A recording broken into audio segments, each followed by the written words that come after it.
Hi, I'm Tom Penny, rapper producer from the south of England. The initial idea is an interesting one. I started writing it sort of end of 2020, so sort of coming out of that first lockdown period. And I had sort of a lot of bad habits I needed to rid myself of, and I sort of just thought, well, that would make an amazing concept, but I needed something to make it a touch more interesting. So I sort of used the metaphor of like the Garden of Eden, and sort of like Eve eating the forbidden fruit, and then I sort of built my narrative from there. So the concept is very much like, you know, taking on all these bad habits and sort of ridding yourself of them and putting your priorities in order, I suppose. It took a while. It took a while. It took about a year, just over. The last one was very quick. I wrote that within 6 months, you know, all the beats and all the lyrics. But I had the lyrics like written for a long time with the last one, Identity Crisis. So that was very much a case of making the beats and putting them together. This one was very structured. This one is a bit more conceptual. So yeah, it was a case of I made all the beats first, and I sort of got all the atmospherics done for the project. But, you know, put them all into place, and then I wrote to them. And then the difference with this one, I suppose, I've got like a poem going start to finish. Sort of guides you through the project, sort of explains the narrative in certain areas, and it plays on that Garden of Eden concept that I mentioned just now. Like I had the whole concept down, and I did, you know, different from the last one was I started making all the beats first, as opposed to had all like my lyrics first, and then I sort of built the beats to that. But with this one, it was very much, yeah, make all the beats, create the atmosphere, create the sound, sort of really capture the emotions in the music that I wanted to get across. When did we do the sessions? Beginning of this year, actually. I think it was January, February time. Once I'd finished writing it all, hit up Michael, one of the features, PR1, shout out. Then come down to 484, the studio, and we just laid it all out. I think we had two or 3 days, I can't quite remember, and we just sort of, me and Michael sort of locked ourselves in this studio and just like, we didn't leave for, I think it was like 8 hours a day, so it was quite intense. Yeah, and then, you know, we had to get the videos done, so for yourself here, behind the camera, shout out Seb, please.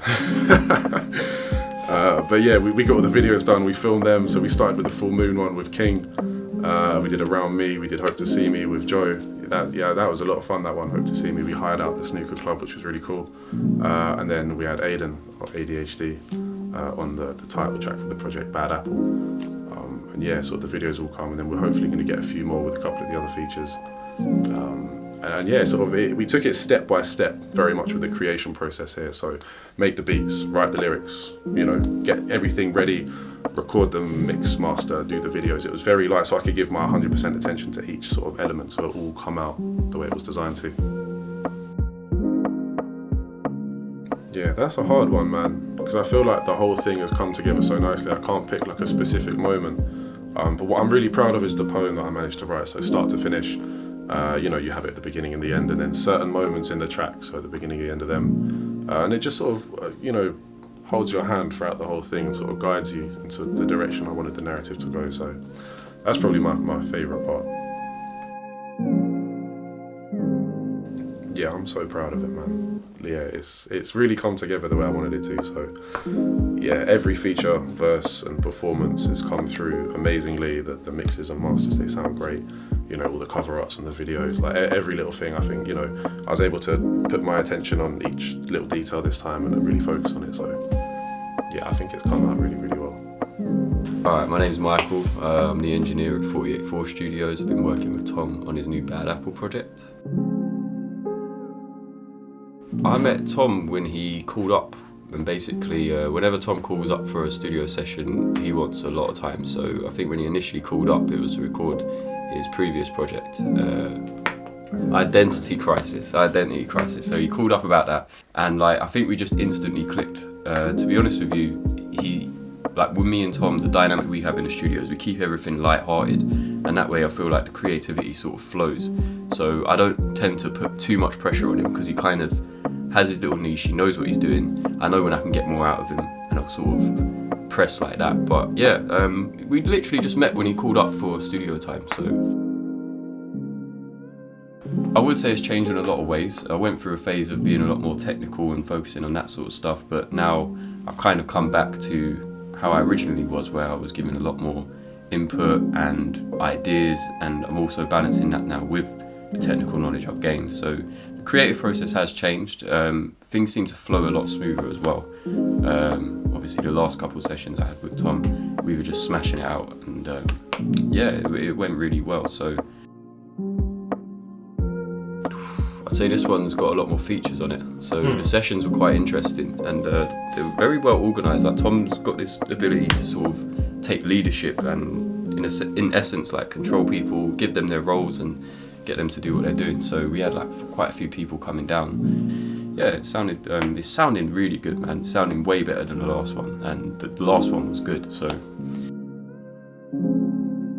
yeah, so to get the most out of Tom, I think the key is to just keep everything light-hearted. I find when I put a lot of pressure on him, it just sort of, it becomes a bit rushed, becomes a bit panicky, and I think Tom has a very relaxed style of delivery. So in order to get the best out of him, we need to keep everything as relaxed as possible. We're quite jokey. We have like a really good dynamic in the booth, don't we, mate? But yeah, like to be honest with you, to get the most out of Tom, you just kind of have to see. You have to just be attentive. You have to be really attentive and find where he's going wrong, because most of the time it sounds solid at first listen. So I try my best to have like a really critical ear and just say, you know what, maybe we could do that line better, or maybe we'll just retake this whole bit so it all just transitions nicely from the previous bit. But he's really good, man. He's a really good artist, and I love his ideas. I love the way he writes. He's very introspective, and yeah, man, the project's going to be amazing. I'm Seb Griffin-Keane. I'm a videographer from Surrey. It was really good because we've done quite a few videos together now, so we were able to like experiment quite a lot, and it was quite freeing. Like we would come up with the idea and like the shot list, but when we're also filming them, we would try new things if we came up with an idea on the fly and stuff like that. So it was quite a really like freeing experience, really good creative process. So we would meet up and we would listen to the track we were doing the video for, and we would try and initially think of a vibe. So for the Hope to See Me video, it sounded like quite classical and quite like smart in a way. For that, we sort of came for like a more vintage classic vibe for the video, and that's where we got the idea to do like a snooker sort of hustler theme and have it in a black and white sort of colour grade as well. Okay, so like I said, we would meet up and we would listen to this track a few times through and try and get an initial vibe and then build a concept off that. And then what we would do is we'll probably look for locations or where we film, and that'll come up with more ideas as well. Sort of like the Around Me video, we thought of more like grittier vibe because of the lyrical content and stuff like that. And then we would plan a date, get all the equipment we needed, if we needed to book out lights or if we needed more people on set with us as extras, plan it, make sure everyone's there, and then we'll have a block of filming for about 8 hours, sometimes short, sometimes longer, and then it'll just go into the editing process really. Because me and Tom get on really well, it like helps out so much because we're able to have fun and have a laugh, but then also I feel like because we've worked on so many videos now, we sort of know what each other mean, and we sort of have like almost like we can just say something, we know exactly what each other means, we don't have to over explain it and stuff like that, and that helps out so much with timing, but also like just with ease. Basically it makes it so much easier. I'm ADHD. I'm one of the features on the album on Bad Apple. So it's been a lot of fun working with my best mate in the studio and actually putting basically the story of our friendship to paper.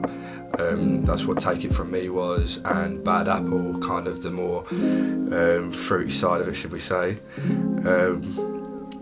So yeah, no, it has been a lot of fun, and obviously just working with everyone involved as well. Oh, honestly, it's been cool. Oh God, yeah, beyond words. I remember when we were recording the last album. I remember when that started as an idea in the staircase of cues when we were just teenagers, and watching it grow into what it was, into getting into the studio and him giving me the opportunity to feature on it, and then watching it release, and now coming to where we are here, like in the short amount of time he's been doing this, watching it grow from an idea into a reality, it's been surreal, and I'm so utterly proud of him beyond words. I couldn't sum that up. I'm not sure really. It's not as much of a passion for me as it is for Tom. The passion for me on the side, on my side of this, is helping my friend, like, basically pursue his dream.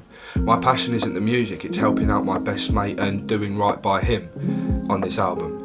So I've got some things that I'm just sitting on waiting to record, and I've got more stuff to work on with Tom, and obviously whenever he needs me for a feature, I will make sure there is something written. But this is his dream, not mine.